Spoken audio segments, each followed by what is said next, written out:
जितने मिनट बात कर दी कैसी बीतती है ना, मैं ऐसे करूँ, मेरा ऐसा ग्रुप यहाँ नहीं था।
करा भाई।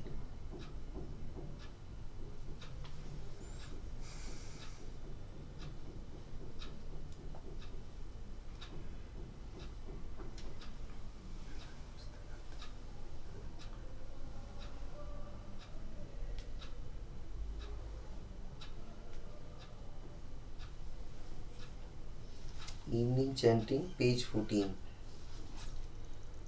यो सो भगवा अरहं सम्मा सम्बुद्धो स्वाखातो येन भगवता धम्मो सुपटिपन्नो यस्य भगवतो सावक संगो तमयं भगवन्तं सधम्मं ससङ्गम् इमे सकाले यथा आरोपिते अभिपूजयामा साधुनो भन्ते भगवा शुचिरपरिनिब्बुतोऽपि पश्चिमा जनतानुकम्पमानसा इमे सकाले दुगतप्राणाकारभूते पटिगणातु अम्हाकं दीर्घरतं हिताय सुखाय अरहं सम्मा सम्बुद्धो भगवा बुद्धं भगवन्तम् अभिवादयामि। स्वाखातो भगवता धम्मो धम्मं नमस्सामि। सुपटिपन्नो भगवतो सावक संघो संघं नमामि। अन्वयं बुद्धस्य भगवतो पूर्वभाग नमकारं करोमि।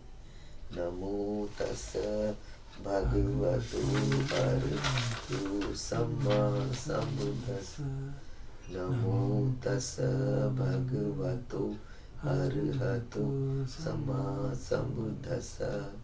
नमो तस्य भगवतो अरहतो सम्मा सम्बुद्धस्स।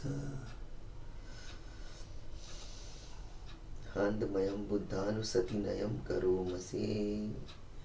तं कोपन भगवन्तं एवं कल्याणकीर्ति सद्यो अभुगतो इति पिसो भगवान् सम्मा सम्बुद्धो विद्याचरण संपन्न सुगतो लोकविदु अनुत्तरो पुरुष धम्म सारथि सत्ता देव मनुष्य बुद्धो भगवाति। अन्वयं बुद्धाभिगीतिं करोमि। बुद्धवारहन्त वरता द्विगुणाभियुतो शुद्धाभिज्ञान करुणा समागततो बोधेसियो सुजलतं कमलं वसुरो वन्दामहं तमरणं शिरसा जिनेन्दं। बुद्धो यो सर्वपाणिनं शरणं किममुत्तमं पठमानुसतिष्ठानं वन्दामि तं शिरेणहम्।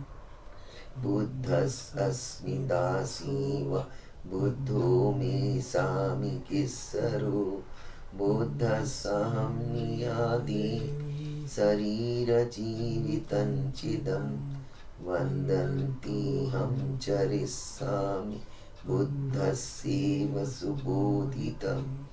नास्ति मे शरणम् अन्यं बुद्धो मे शरणं वरम्। एतेन सज्जवज्जेन वड्डेयं सत्तु शासने बुद्धं मे वन्दमानाय यं पुण्यं पशुतम् इदं सभ्येऽपि अन्तरायामि माहेशुं तस्य तेजसाम्।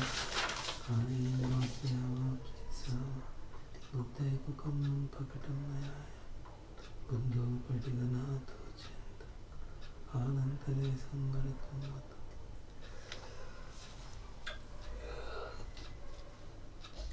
हन्तमयं धम्मानुसतिनयं करोमि।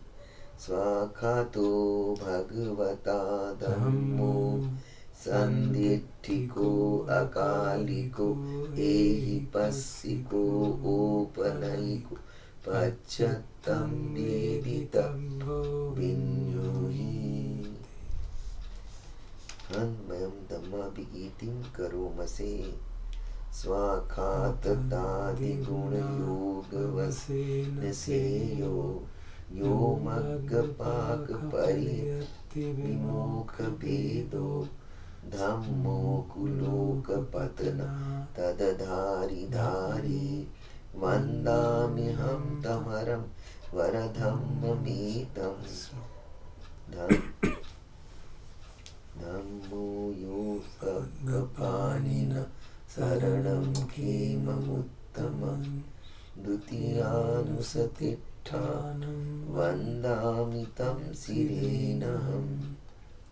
तस्मि दासीव धम्मो मे सामि किस्सरो धम्मस्सहं नियादेमि शरीरं जीवितं चिदं वन्दन्तीहं चरिष्यामि धम्मस्यैव सुधं मतं। नास्ति मे शरणम् अन्यं धम्मो मे शरणं वरम्। एतेन सज्जवज्जेन वड्डेयं सत्तु शासने धम्मं मे वन्दमानाय यं पुण्यं प्रसुतम् इद सब्बेऽपि अन्तरायामि माहेशुं तस्य तेजसा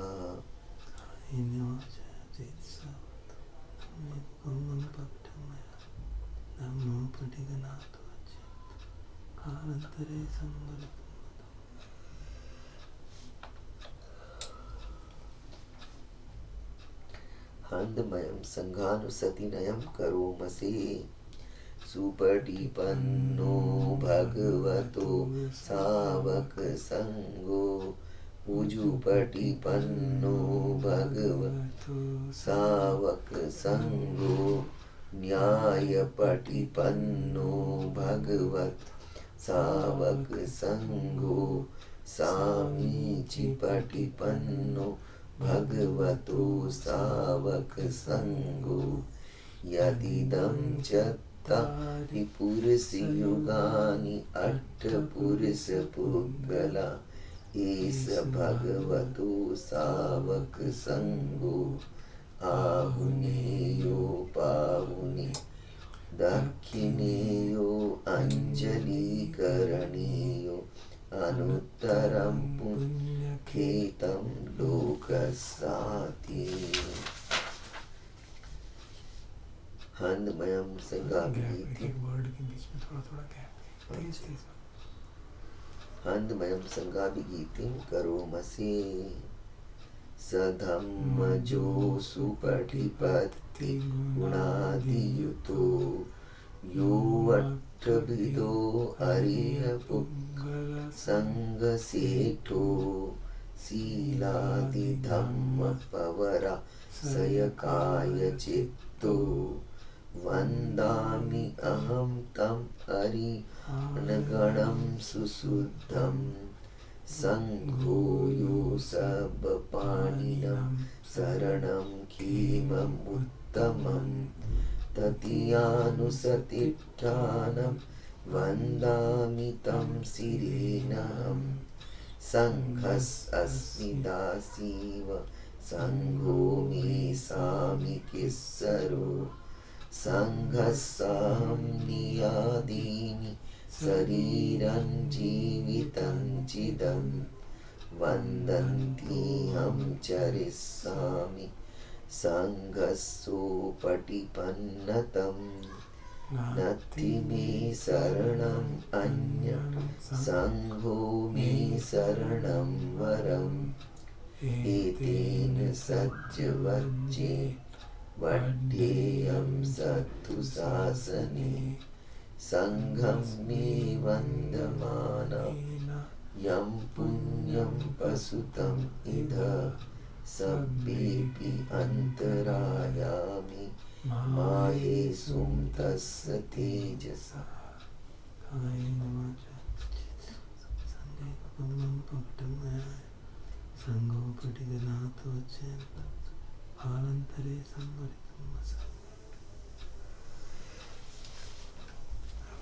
चैंटिंग करेंगे आप सब कितने धीरे धीरे चैंटिंग करेंगे मैं चाहिए खुलावा ऐसे मैं कब भूले थे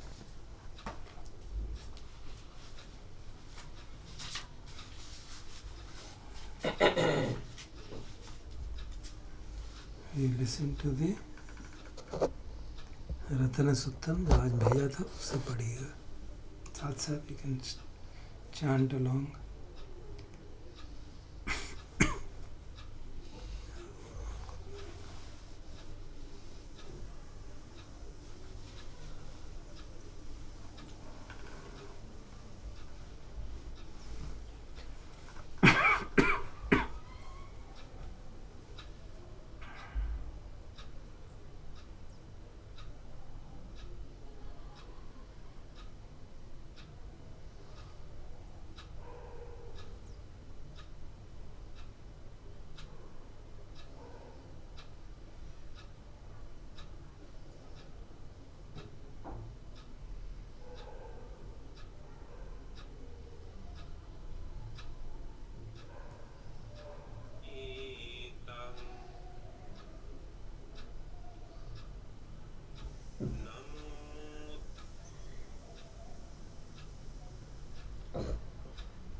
case.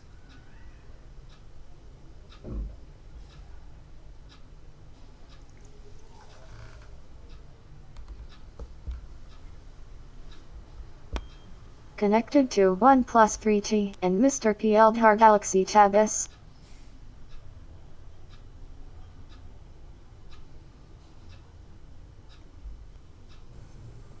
නමෝ තස්ස භගවතු අරහතෝ සම්මා සම්බුද්දස්ස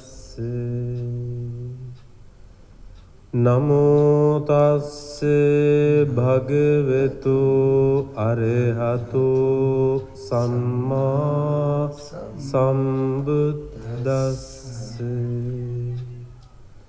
නමෝ තස්ස භගවතු අරහතෝ සම්මා සම්බුද්දස්ස යානිධ භූතානි සමාගතානි භුම්මානි වායා නිවේ අන්තලික්ඛේ සබ්බේව භූතා සුමනා භවන්තු අතෝපි සක්කච්ච සුනන්තු භාසිතං තස්මාහි භූතානි සාමේත සබ්බේ මෙත්තං කරෝත මානුසියා පජාය දිවාච රත්තෝ චරන්ති ඒ බලෙන් තස්මාහිනේ රක්ඛත අප්පමත්තා යං කිංචි තං ඉදවා පුරං වා සග්ගේ සුවායං රතනං පනීතං නනෝ සමං අත්ති තථාගතේන ඉදම්පි බුද්ධේ රතනං පනීතං ඒතේන සච්චේන සුවත්ති හෝතු khයං විරාගං අමෙතං පනීතං යදජ්ජ ගාසක්්‍ය මුනි සමාහිතෝ නතේන ධම්මේන සමත්ති කිංචි ඉදම්පි ධම්මේ රතනං පනීතං ඒතේන සච්චේන සුවත්ති හෝතු යං බුද්ධ සෙට්ඨෝ පරිවන්නයි සුචින් සමාධිමානං තයිකඤ්ඤ මාහෝ සමාධිනාතේන සමෝන විජ්ජති ඉදම්පි ධම්මේ රතනං පනීතං ඒතේන සච්චේන සුවත්ති හෝතු යේ පුග්ගලාඨ සතම්ප සත්තා චත්තාරියේතානි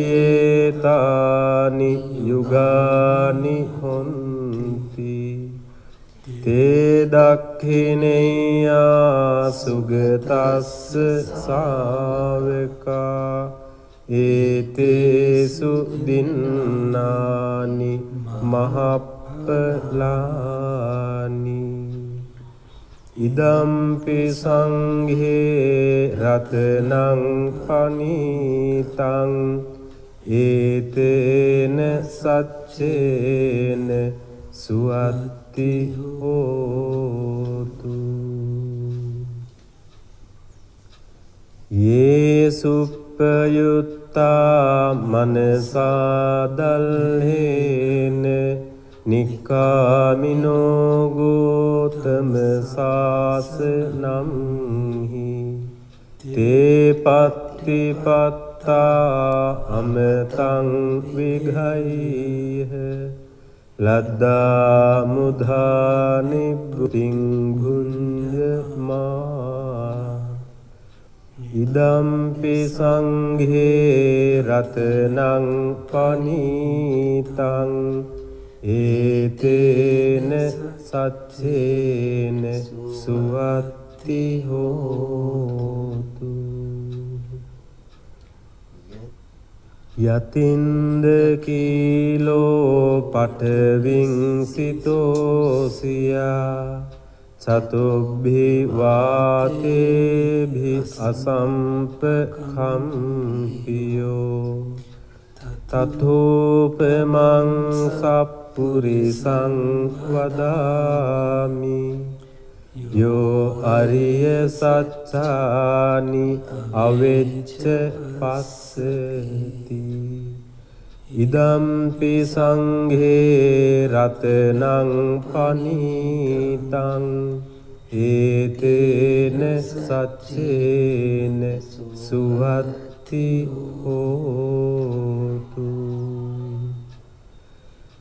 යේ අරිය සච්චානි විභාවයන්ති ගම්භීර පඤ්ඤේන සුදේසිතානි කිංචාපිතේ හොන්ති බුසප්ප මත්තා නතේ භවං අට්ඨ මං ආදියන්ති ඉදම්පි සංඝේ රතනං පනීතං ඒතේන සච්චේන සුවත්ති හෝතු සහවස්ස දස්සන සම්පදාය තයස්සු ධම්මා ජහිතා භවಂತಿ සක්කාය දිට්ඨි විචිකිච්ඡිතං ච සීලබ්බතං වා පියදස්සි කිංචි චතෝ අපායේ හිච විප්පමුත්තෝ චචාභිතානානි අබබ්බෝකාතුං ඉදම්පි සංඝේ රතනං පනීතං ඒතේන සච්චේන සුවත්ති හෝතු කිංචාපිසෝ කම්මං කරෝති පාපකං කායේන වාචා උදචේතසාවා අභබ්බෝ සෝතස්ස පටිච්චාදාය අභබ්බතාදිට්ඨ පදස්ස උත්තා ඉදම්පි සංඝේ රතනං පනීතං ඒතේන සච්චේන සුවත්ති හෝතු වනප්ප ගුම්බේ යතා පුස්සිතග්ගේ ගිම්හාන මාසේ පඨමස්මින් ගිම්හි තතෝපමං ධම්ම වරං අදේසයි නිබ්බාන ගාමින් පරමං හිතාය ඉදම්පි බුද්ධේ රතනං පනීතං ඒතේන සච්චේන සුවත්ති සුවත්ති හෝතු. වරෝරඤ්ඤෝ වරදෝ වරහරෝ අනුත්තරෝ ධම්ම වරං අදේසයි. ඉදම්පි බුද්ධේ රතනං පනීතං ඒතේන සච්චේන සුවත්ති හෝතු. කීනං පුරාණං නවං නත්ති සම්භවං විරත්ත චිත්තා ආයති කේ භවස්මින් තේකීන බීජා අවිරුල්ලි චන්දා නිබ්බන්ති ධීරා යතා යම්පදීපෝ. ඉදම්පි සංඝේ රතනං පනීතං ඒතේන සච්චේන සුවත්ති හෝතු. යානිධ භූතානි සමාගතානි බුම්මානි වායා නිවේ අන්තලික්ඛේ තථාගතං දේව මනුස්ස පූජිතං බුද්ධං නමස්සාම සුවත්ති හෝතු. යානිධ භූතානි සමාගතානි බුම්මානි වායා නිවේ අන්තලික්ඛේ තථාගතං දේව මනුස්ස පූජිතං ධම්මං නමස්සාම සුවත්ති හෝතු. යානිධ භූතානි සමාගතානි ආනිවායා නිවේ අන්තලික්ඛේ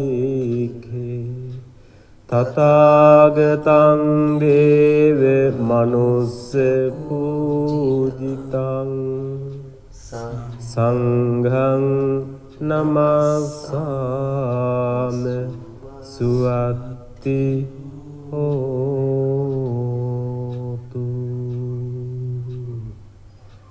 ඒතේන සච්ච වජ්ජේන දුක්ඛා උපසමින්තුතේ. ඒතේන සච්ච වජ්ජේන භයා උපසමින්තුතේ.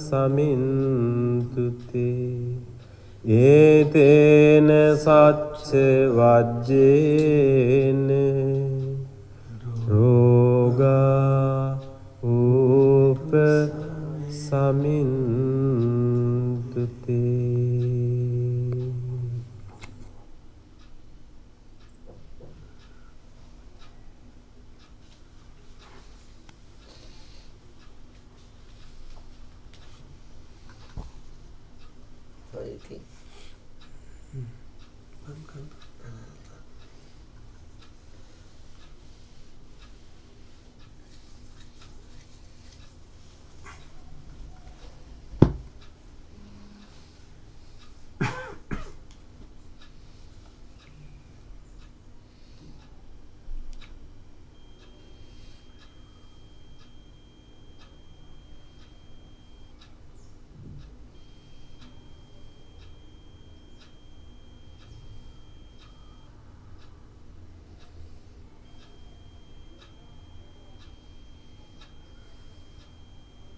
अभी हम ध्यान करेंगे और ध्यान करते हुए प्रवचन सुनेंगे श्री रॉडनी स्मिथ का।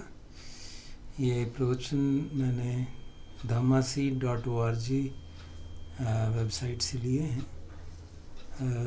नॉर्मली किसी भी दूसरे प्रवचन को स्ट्रीम करने से पहले परमिशन लेनी चाहिए, क्योंकि इस समय एक्स्ट्रॉर्डिनरी सिचुएशन थी तो मैंने परमिशन नहीं ले पाया हूँ। लेकिन उनकी वेबसाइट पे मैंने देखा था कि हम उनके टॉक्स जो भी उसकी वेबसाइट पे हज़ारों टॉक्स हैं उनको हम यूज़ कर सकते हैं if you don't commercialise them. तो taking permission implicitly from them and from mister Rodney Smith. Shri Rodney Smith जो हैं वो एक फेमस टीचर हैं। वो 70s में बुद्धिस्ट मॉन्क बने थे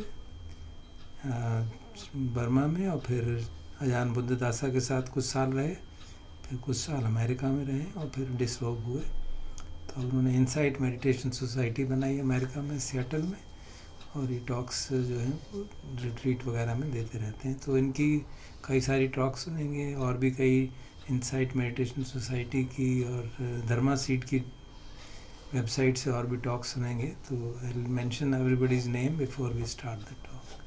तभी ये रॉडनी स्मिथ की टॉक सुनेंगे।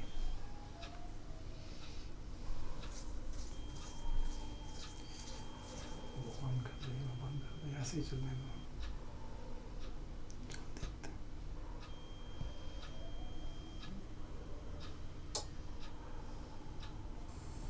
So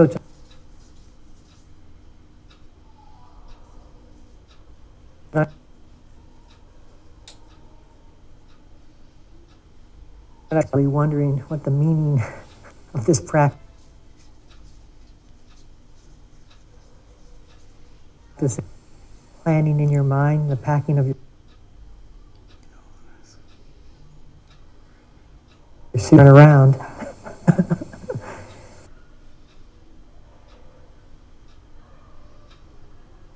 Follow through, which is an interesting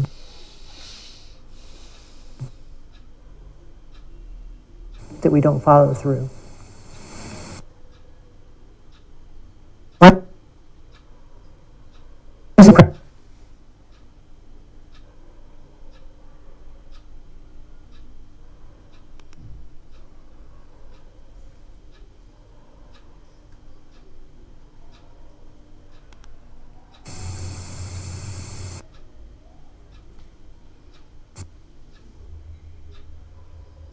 The search for meaning.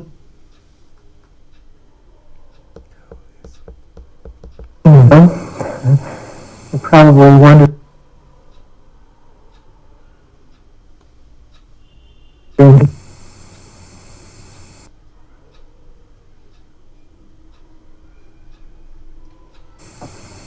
The search for meaning.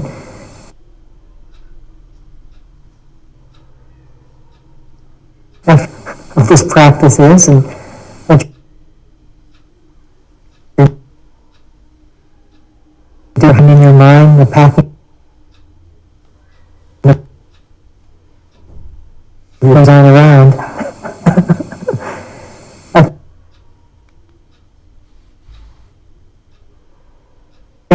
Which is an interesting.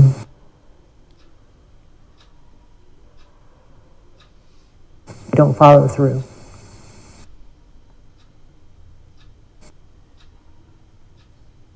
I didn't say, "Oh, I'm out of here. This isn't any good."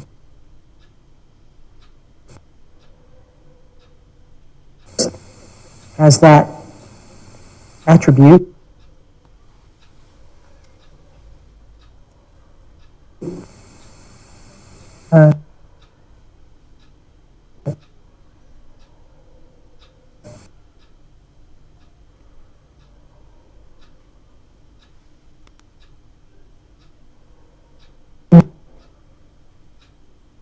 One plus 3T, disconnected. So tonight I'd like to speak about the search for meaning. Search for meaning after a day on the pillow, probably wondering what the meaning.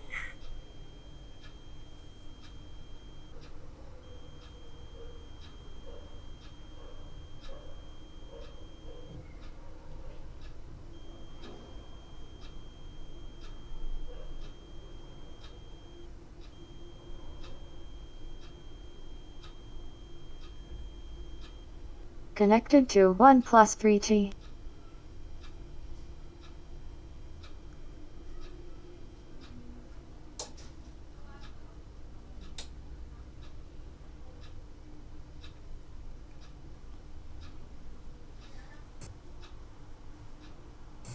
So tonight I'd like to speak about the search for meaning.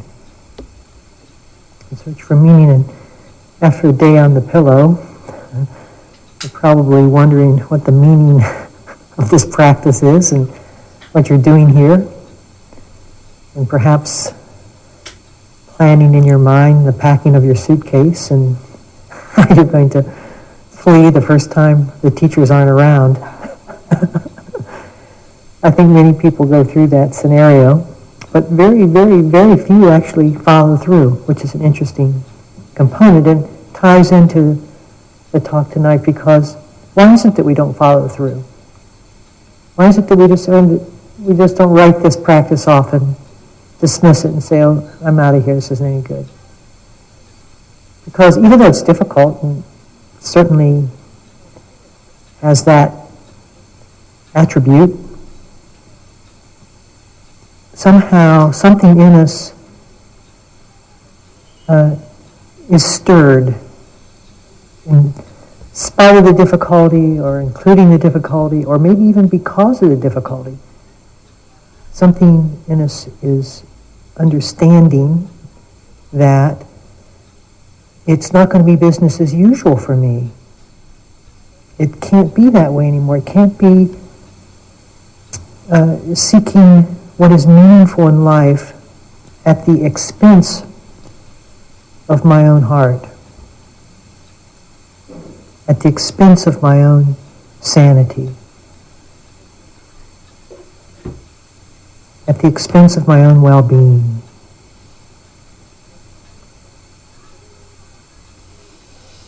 And although we may not vision clearly where this path leads, and we just hear words,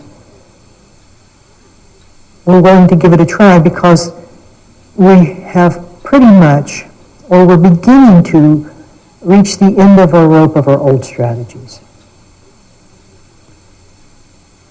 Perhaps we just have the intimation that how we've lived prior just hasn't been meaningful enough. And so I'd like to tackle this subject in some way, to go into it, to look into it deeply. What is meaningful to our life? I was reading a study that showed that the greatest indicator on someone's ability to age well was whether they retrospectively could look at their life and come to the conclusion that it was a meaningful one. Now, it was interesting because it was the meaning that they gave to it, not some arbitrary meaning or abstract meaning, and whether they lived in accordance with what they thought was true and useful.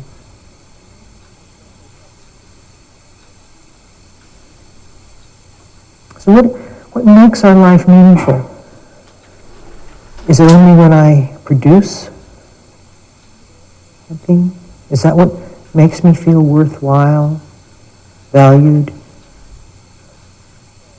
Not too long ago, I saw a bumper sticker that sticks with me to this day. It said, "What if the hokey pokey is really what it's all about?"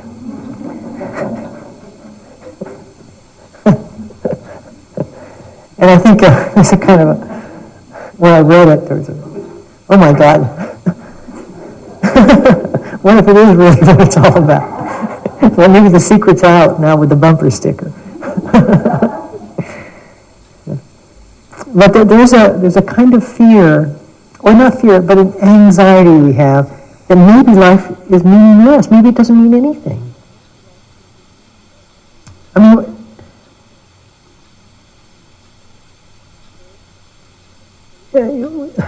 birth and education and then job and family and then old age and then death. Where is there something in there that I can get my arms around? where I can really truly value.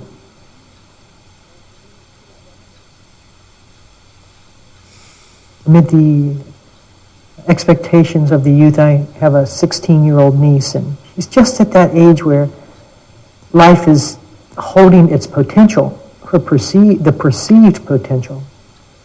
And you can just see her heart just invite different dreams into it.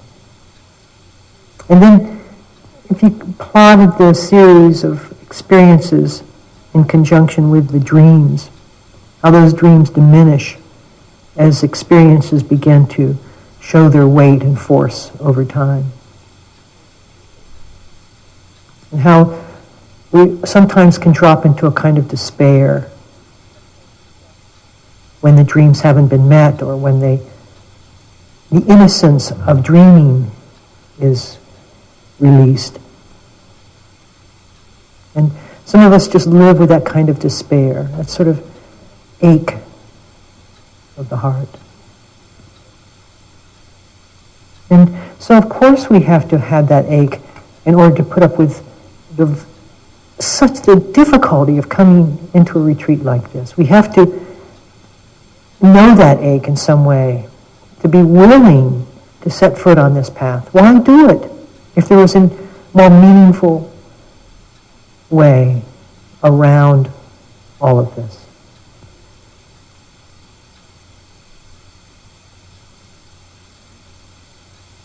And so we begin to look at our life now perhaps a little differently.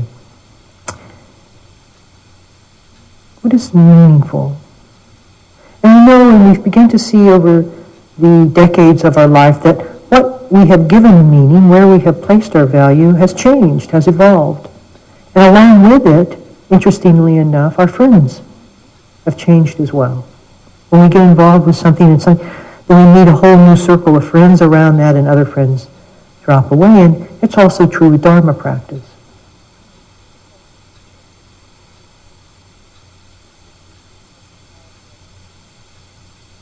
Ajahn Chah said, the good practice is to ask yourself every day, why were you born? Sincerely, why was I born? I don't think we do that because it sets off the chain of despair. We don't really know why we were born. And we're afraid that the answer may be the hokey pokey.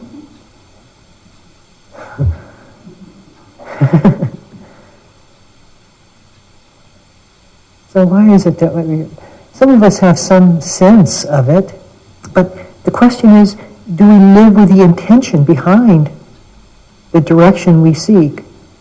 When we find or discover a meaningful and important value system for ourselves, or something that we really want to work towards, do we have the value, the intention, and the effort? Because it's not just the dream, it's not just the meaning that's important, it's putting that meaning into action, channeling it with both our intentionality and our effort. And many of us fall flat, even though we may have the aspiration in terms of the image, in terms of the direction, in terms of the view. We somehow have lethargy of spirit. Lethargy of spirit. We find ourselves just here dabbling. This is another dabbling. And the lack of commitment, the lack of full-heartedness. Because behind that, we don't know, and we're afraid to find out. So the best way not to know that life is meaningless, to discover that fact, is to give it half an effort. And then we can at least say, well, it might be meaningful, I just don't know. And that don't know saves us from the despair of it being meaningless, which we fear above all else. Isn't that interesting, what we do to ourselves? I was conducting a workshop with the staff of a hospice program. And I had them do a visualization of their own dying. And they got cancer and got sick and lost a lot of their efficiency and then was close to death and then actually died. And then I resurrected them and we had a discussion about what that was like. And many of them, not just one, but the majority of them said they died regretting their life. You see? You see what?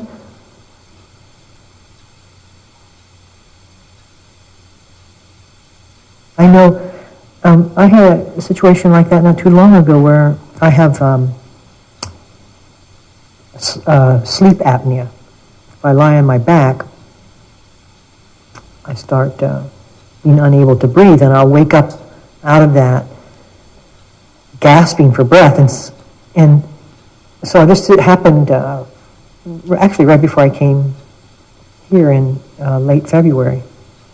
And it takes a while to get my breath in that space between the gasping and the uncertainty of whether I'm going to be able to gain my breath again comes the fear of my own demise.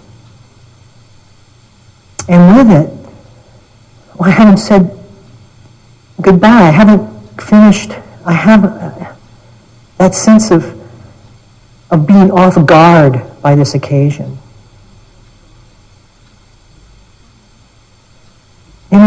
In a sudden death, what chance do we have of rounding out what is meaningful to us?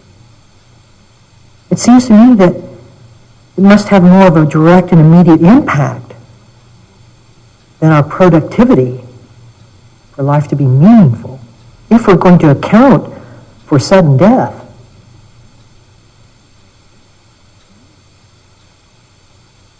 And many of us begin our journey into what is meaningful through perhaps our vocation or perhaps our hobbies. And then somehow we often get sidetracked into the labyrinth of the different courses of what life offers in terms of prestige or power or money or things. And we lose our way.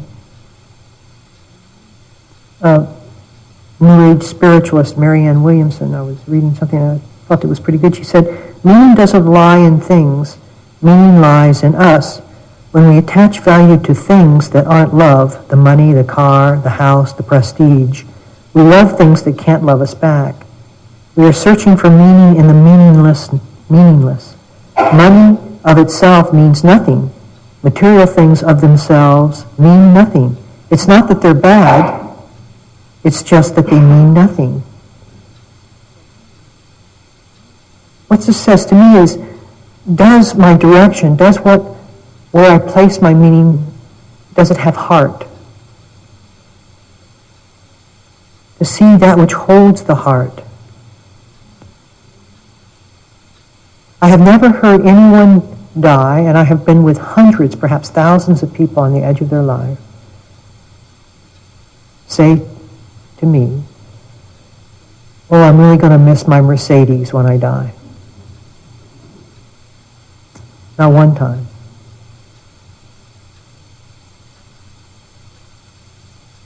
Does it have heart? Does it have connection? Does it have intimacy?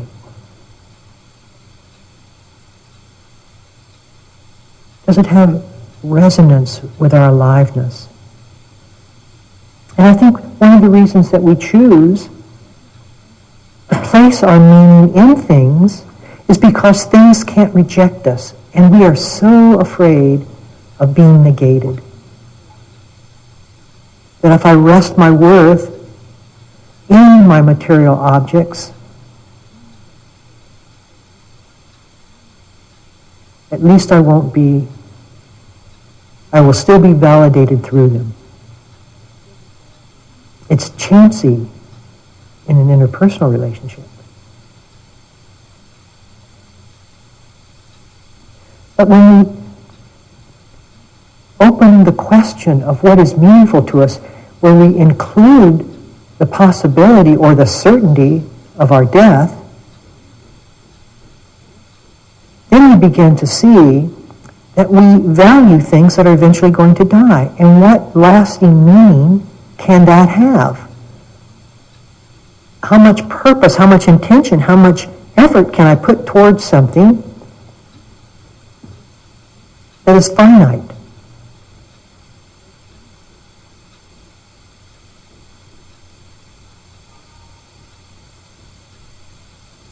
And so a question might come, is there anything truly meaningful that lasts?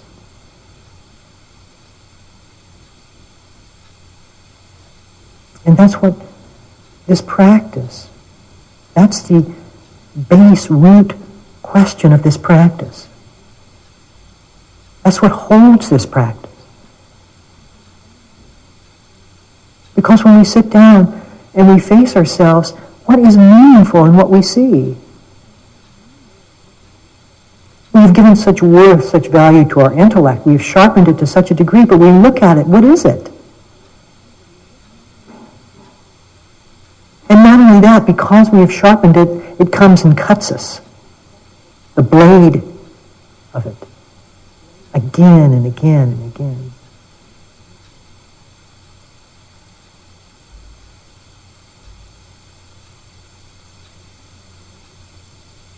And when people are on the edge of their life,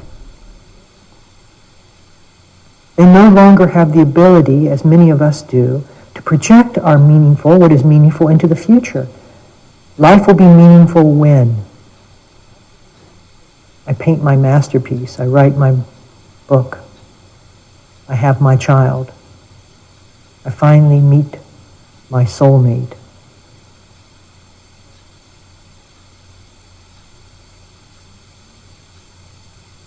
When? But when you're on the edge of your life and you don't have a when, W-H-E-N, the change in nature of hope moves from hope of when to the quality of now. Because that's all we have when we're dying, when we're terminally ill. Joseph Campbell says it this way. He said, people say they are searching for a meaningful life, but what they are really looking for is the experience of being alive. Now I think we're beginning to intimate the possibilities of something being far more meaningful than the betrayal of relationships, of objects, of jobs and purpose that we have assigned life.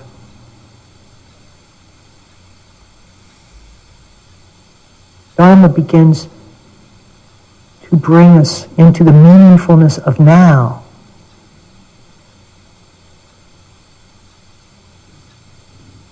In the small acts of life, not in the crescendos of some huge happening, but in the small. Virginia Woolf says, what is the meaning of life? The great revelation never did come. Instead, there were just little daily miracles, illuminations, matches struck unexpectedly in the dark. The cup of tea, the touch of the sun,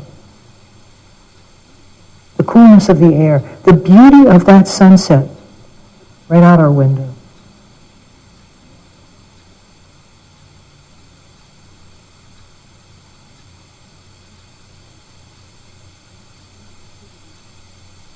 The sensitivity and fragility of the breath.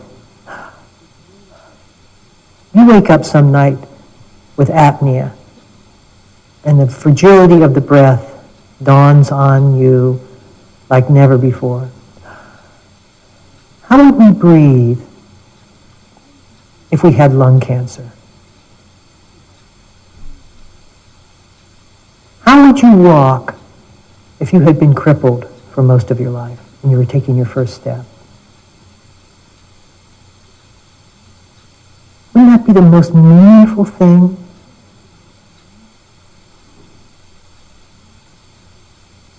How is it that we could possibly lose that kind of connection? Where do we give it away? How can it become dull and habitual? How is it that we ever lose the specialness? Have you ever been sick for a long period of time and then been well? And think, God, I can't believe what it feels like to be well. And then within 2 or 3 days forget that completely.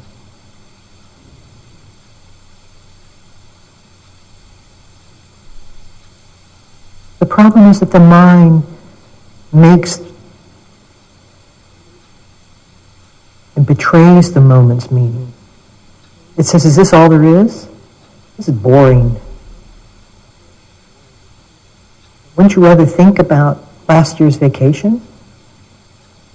Wouldn't you rather relive that exciting relationship? Why be here? Is this it? Come with me. Come with me, the beckoning of the siren's call. Come with me. I'll show you. I'll show you what's meaningful. Come with me into the abstract world of thought, where you can dance with the images, make them anything you wish. There's your life's meaning. And so we do.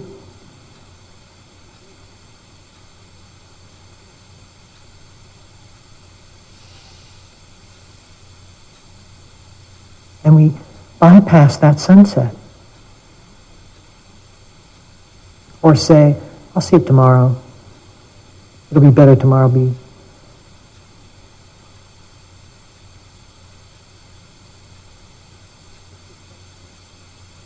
Viktor Frankl, who was a psychiatrist and a Holocaust survivor, talked about his experience in the Nazi Germany in his book, Man's Search for Meaning. And his premise was that our lives are all full of suffering, and what we have to do to make our life meaningful is to find meaning in the suffering. To find meaning in the suffering. And that many of us wait for crisis, until there's a crisis, in order to ask meaningful questions from our suffering. My experience with that has been with hospice patients who search for what is meaningful after they have their prognosis and their time is limited on earth. One hospice patient, I remember saying to me over and over again, it's God's will that I'm going to die. It's God's will that I'm dying. Then it's okay that I'm dying, right? So he was trying to make his life meaningful, his death meaningful, in the fact of embracing it within God's will. And I said to him, because he had lung cancer and he was breathing very rapidly, I said, yes, perhaps it is God's will that you're going to die, but it's God's will now that you're alive. So why not be with your aliveness, your breath, and embrace the immediate moment of God's will?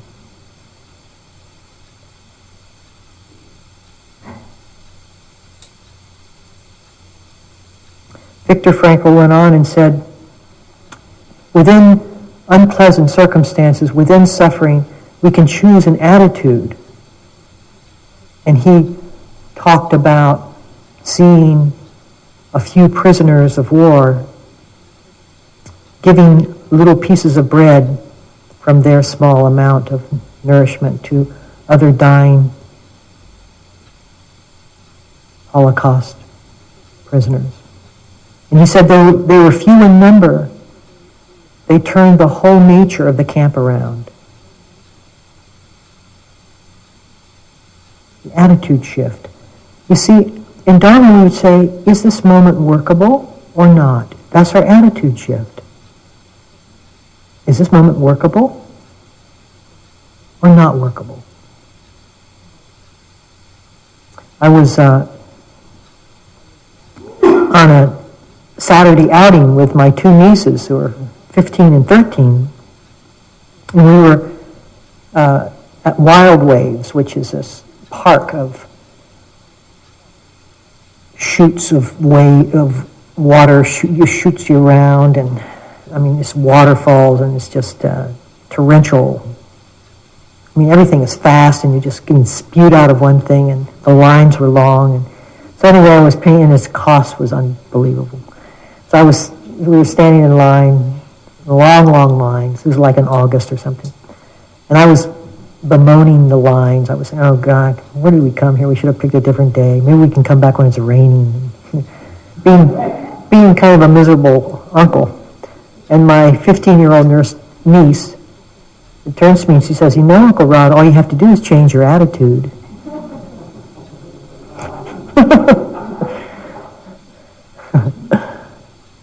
There's an attitude shift. Partial. Is this moment workable? That's an attitude shift. Now in Dharma, we wouldn't say that a meaningful life is to find meaning in our suffering. We would say what is meaningful is to end suffering. That life becomes meaningful when we move into the problem and not away and aversive to it. But first we have to have that attitude shift that, okay, let's go. And usually that attitude only comes when we have expended the strategies of escapism. We have to have tried every way out before we will move into. And some of us sitting here haven't escaped enough. And we're still trying to escape within our meditation. Because really, suffering won't end as long as it's a betrayal.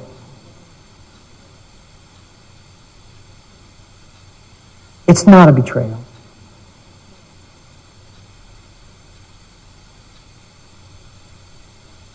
It's not bad things happening to good people.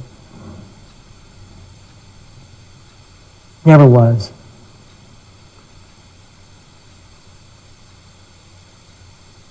Now we can get serious.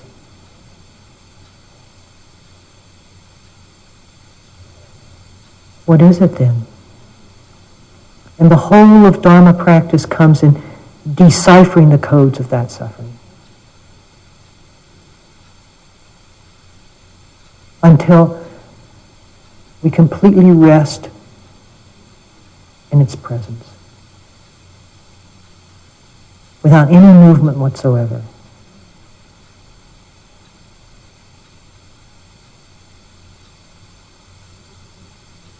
And what we begin to find is that it's through the door of the heart, through the door of interconnection, that this deciphering, that this decoding of suffering is available.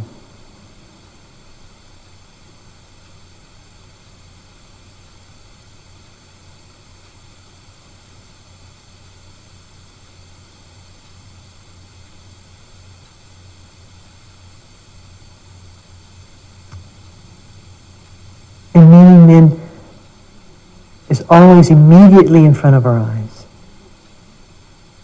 The immediacy of meaning. Not an abstraction.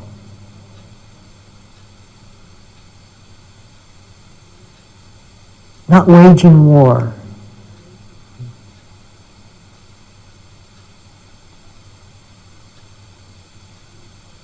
But it requires a total commitment. A total expenditure of escapism is the only way I can put it. We have to have tried to tunnel out every conceivable way. Why else would we ever want to move into this problem, into this challenge, into this crisis of spirit, into this conflict?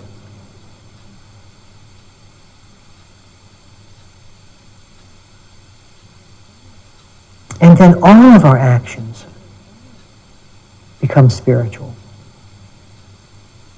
They aren't actions to arrive at the spiritual, but all of our actions become spiritual.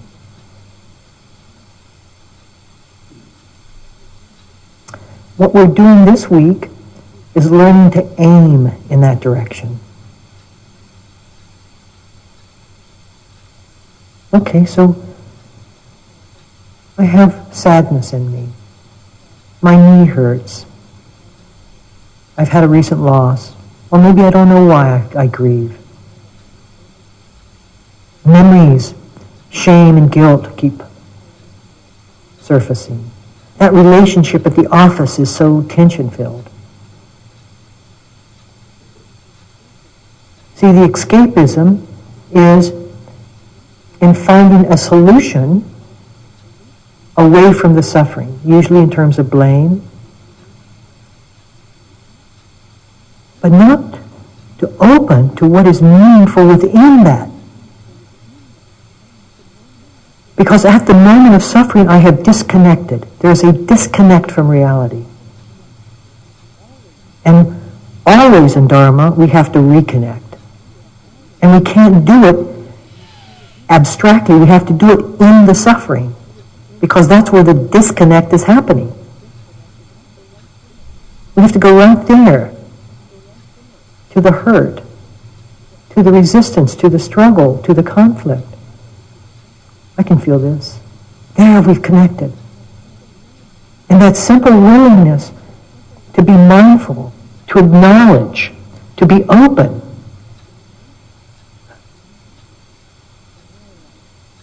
then our life begins to be rich in meaning.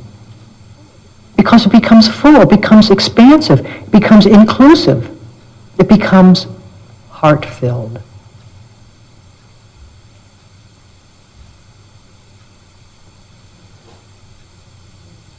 But we have to aim. We have to know. See, that's what the Buddha gave us. He gave us an aim, a direction. He gave us an aim. He said, look down this sight.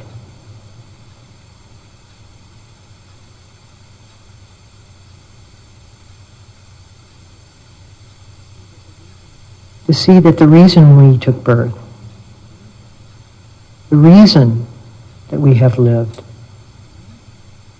the reason for all the circumstances in our life have been to take aim in the direction of connection and interconnectedness.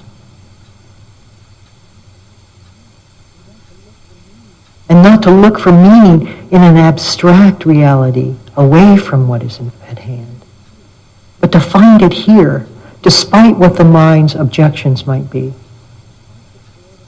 Despite the boredom it puts in front of me and this problem. Despite the dismissal it gives the moment. This isn't worth it. This is uninteresting. Why don't you go listen to music? Wouldn't you like to see a video? Just go read. Have some tea. Have some tea.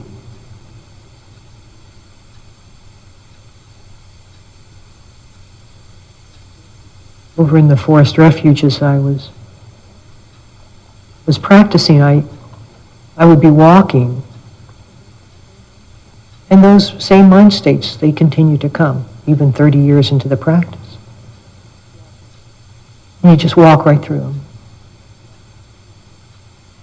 This is uninteresting. Next step. Have some tea. Next step. What time is it? When's lunch? Next step. Wonder what they're having for lunch. Next step.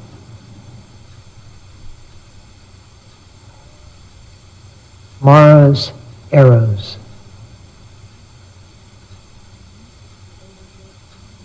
So that there needs to be a change of strategy in order to bring this immediacy of meaning into view. The strategies need to change in how it is and how the way it is that we orient ourselves, the posture we take to the world. And so just 2 or 3 of these strategies that we might want to look at. The strategy of receptivity rather than willfulness, of receiving life on its own terms rather than the forced manipulation and control, the rearrangements.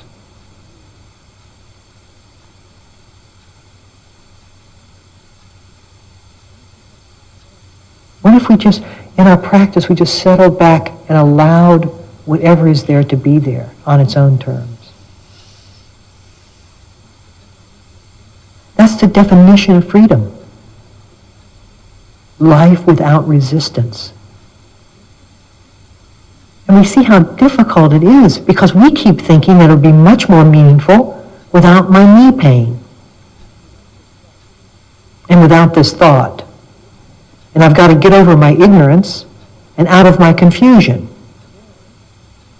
Then life will be meaningful. But what if we receive receptivity rather than willfulness?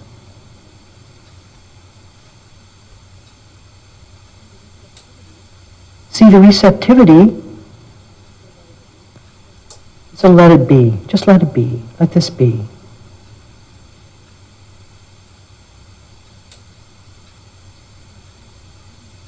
You can feel it.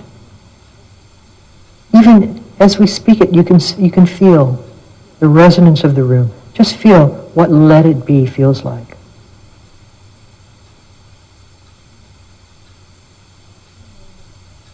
A true moment of meditation. Let it be.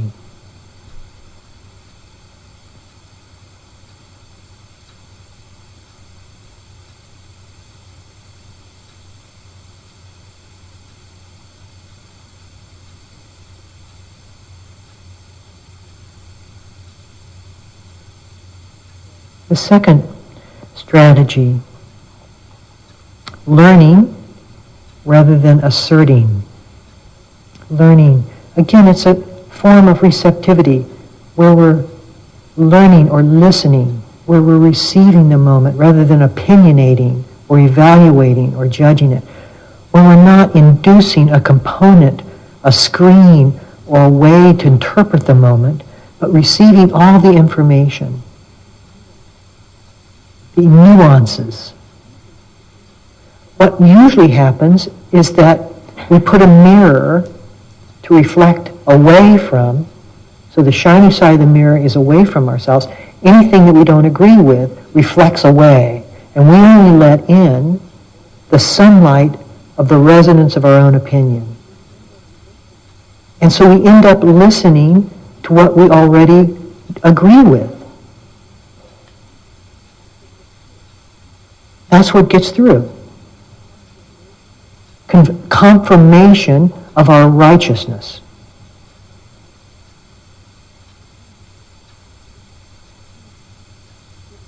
What if I didn't assert that? What if I just released myself and allowed everything to come in? Uncensored. You see what faith that requires? My God, I could be corrupted. Maybe. Maybe not. No guarantees, don't know. But is it working the other way? Learning, just learning.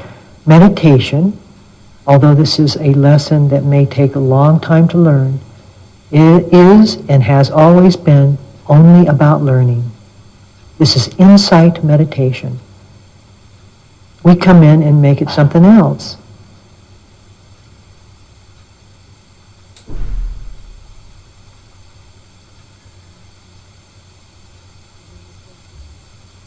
And then the third strategy,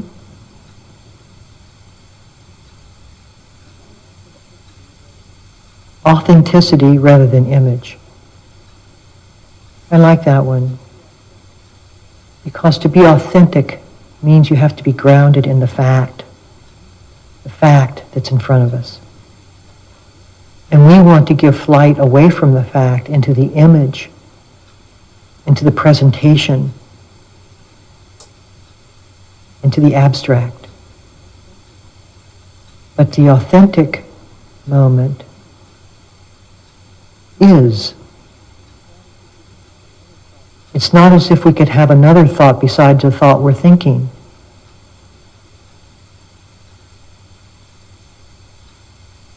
There's the authenticity, the authentic moment. Not the image, not the presentation, not how I will be perceived by others, but what is it that's really happening here?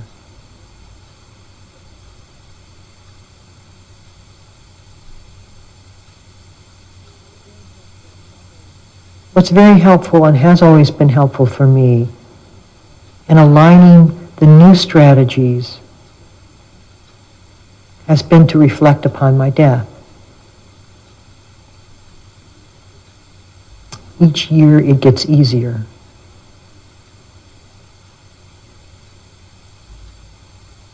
Okay. What am I going to do? Die with this? Do I want to die like this? Okay. So now, when is it? If it hasn't been, it's not now, when?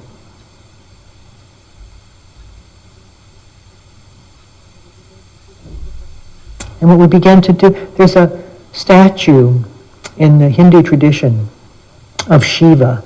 Shiva is a multi-armed god.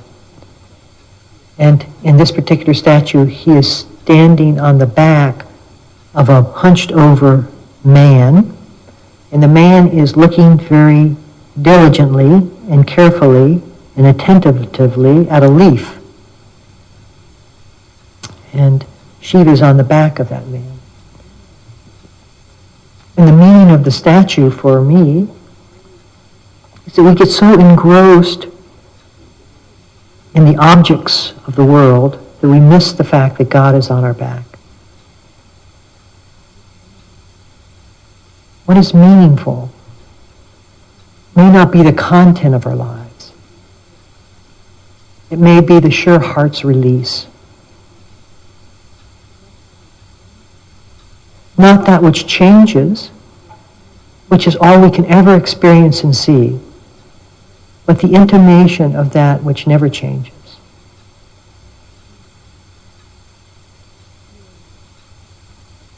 Herein rests the absolute meaning. Herein rests the final discovery. Herein shows us why life is and has always been.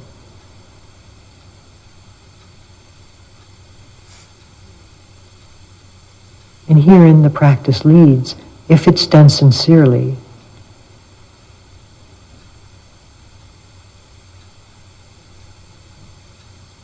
Can we sit for a minute or two?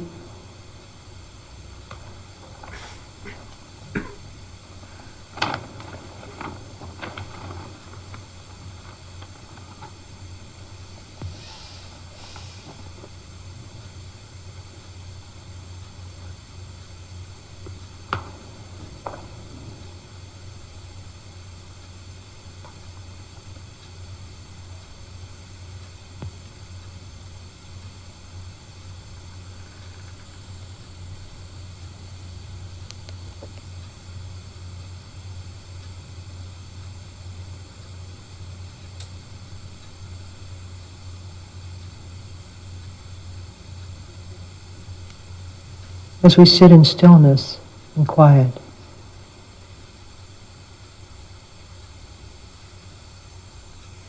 get a sense of that which does not change.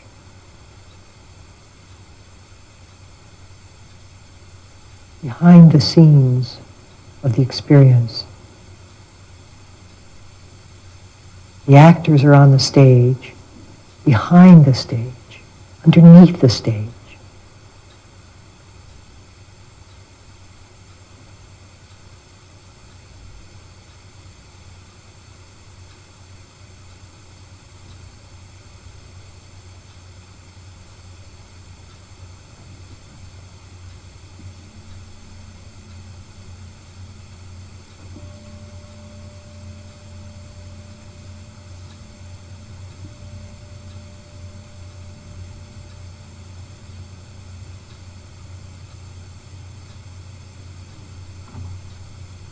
Thank you for allowing me to share.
कैसे लगी talk?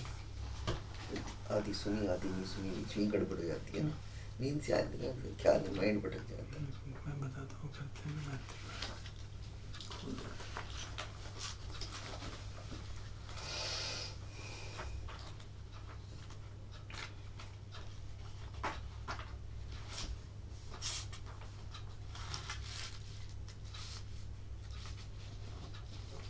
ये 28, 29, 30 करते हैं, हमेशा ये रोज करते अच्छा, हैं। बोल रहे हैं 10वें शिकायत कि शाम को रोज ये किया करें।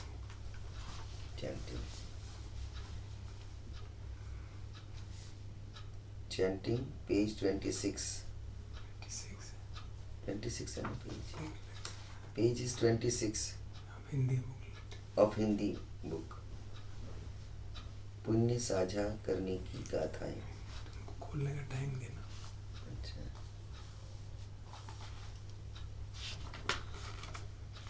हम्म। 26 to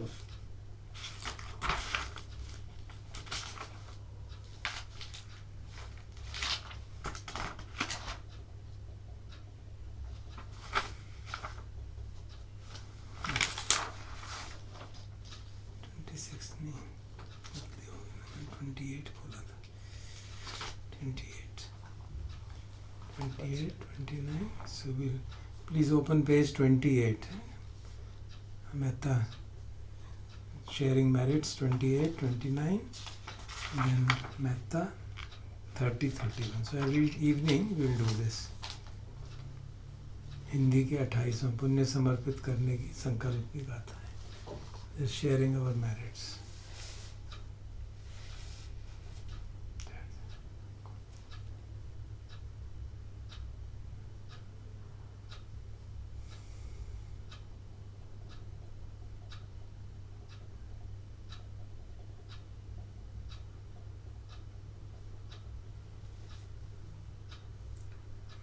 हंदमयम उदिसनाति ठान गाथायो भणामसि इमिनी पुण्य कम्येन उपच्छाया गुणोत्तरा आचर्योपकारा च माता पिता च ज्ञातका सूर्यो चंदिमा राजा गुणवंता नरापि च ब्रह्ममारा च इंदा च लोकपाला च देवता यमो मित्ता मनुस्सा च मझत्ता वेदिकापि च सब्बे सत्ता सुखी होन्तु पुण्यानि पकतानि मे सुखं च त्रिविधं देतुं क्षिप्पं पापेथवो मतम् इमिना पुण्यकम्मेन इमिना उद्दिसेन च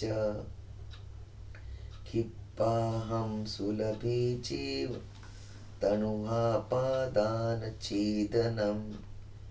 ये सन्ताने हीना धम्मा यावनिब्बानतो ममम् न सन्तु सबदायैव यदत्थ जातो भवे भवे उजूचित्तं सतीपन्या सल्लेखो विर्यमिना मारा लभन्तु नोकासं कातुञ्च विर्येषु मे बुद्धादिपवरो नाथो धम्मो नाथो वरुत्तमो नाथो पंचेक बुद्धो च संघो नाथोत्तरो ममम् तेषूत्तमानुभावेन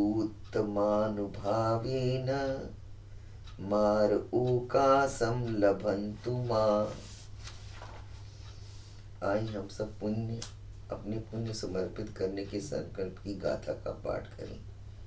मेरे इन पुण्यों से मेरे गुणवान उपाध्याय, मेरे उपकारी आचार्य, माता पिता एवं संबंधी, सूर्य, चंद्रमा एवं गुणवान नर तथा राजा, ब्रह्मा, मार, इंद्र तथा लोकपाल देवता, यम, सभी मनुष्य, चाहे मित्र हो, वैरी हो अथवा तटस्थ, सभी प्राणी मेरे किए गए पुण्यों से सुखी हों। वे इन्हें त्रिविध सुख दें तथा शीघ्र अमृत पद को प्राप्त करें। इन पुण्य कर्मों एवं इस समर्पण से तृष्णा एवं आसक्ति का शीघ्र भेदन सुलभ हो और जब तक निर्वाण का साक्षात्कार हो, मन की अहितकर अवस्थाओं का हर पुनर्जन्म में नाश हो। सती एवं प्रज्ञा, तप एवं वीर्य से युक्त मेरे सरल चित्त में मार को वीर्य कमजोर करने का अवसर न मिले। बुद्ध मेरे उत्तम नाथ हैं, धम्म मेरा श्रेष्ठ नाथ है, प्रत्येक बुद्ध मेरे नाथ हैं तथा संग मेरा श्रेष्ठ नाथ है। इन सब के उत्तम प्रभाव से मार की शक्तियों को कोई अवसर न मिले। सार्वभौमिक कल्याण का विवेचन। हंदमयम मिताफरणम करोमसि, अहं सुखितो होमि, निर्दुःखो होमि, अवेरो होमि, अव्यापज्यो होमि, अनेको होमि, सुखी अत्तानं परिहरामि। सब्बे सत्ता सुखिता होन्तु, सब्बे सत्ता अवेरा होन्तु, सब्बे सत्ता अनीका होन्तु, सब्बे सत्ता सुखी अत्तानं परिहरन्तु। सब्बे सत्ता सब दुःखापमुचन्तु, सब्बे सत्ता लब्ध संपत्तितो मा विगच्छन्तु, सब्बे सत्ता कम्मस्य का कम्म दायादा, कम्म योनि, कम्म बन्धु, कम्म पटिसरणा, यं कम्मं करिष्यन्ति कल्याणं वा पापकं वा तस्य दायादा भविष्यन्ति। आए हम मैत्री भावना को सभी को व्याप्त जो पहला पैराग्राफ है तो ठीक ऐसे पढ़ना, दूसरा थोड़ा धीरे पढ़ना। सभी प्राणी सुखी हों ताकि हम अपने मन में जिसका याद करना चाहें उसको कर सकते हैं। ठीक है ना? तो धीरे टाइम थोड़ा रुक जाना है। मैं सुखी हूँ, दुख से मुक्त हूँ, वैर से मुक्त हूँ, द्वेष से मुक्त हूँ, चिंता से मुक्त हूँ, मैं सुखपूर्वक अपना संरक्षण कर सकूं। सभी प्राणी सुखी हों, सभी प्राणी वैर से मुक्त हों,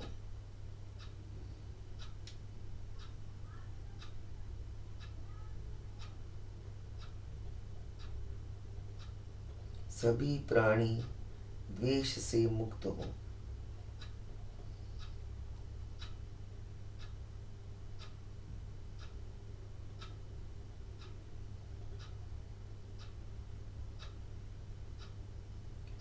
सभी प्राणी चिंता से मुक्त हों,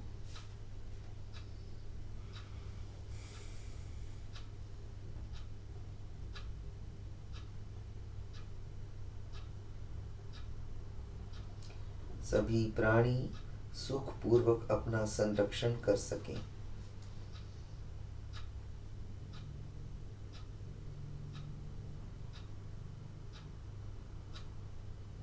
सभी प्राणी सभी दुखों से मुक्त हों,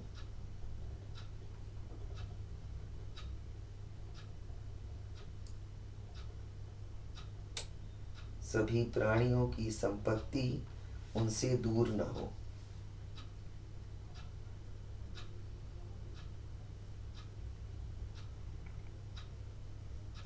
सभी प्राणी अपने कर्मों के स्वामी हैं, कर्म ही उनकी विरासत है, कर्म ही उनकी योनि है, कर्म ही उनका बंधु है, कर्म ही उनकी शरण है।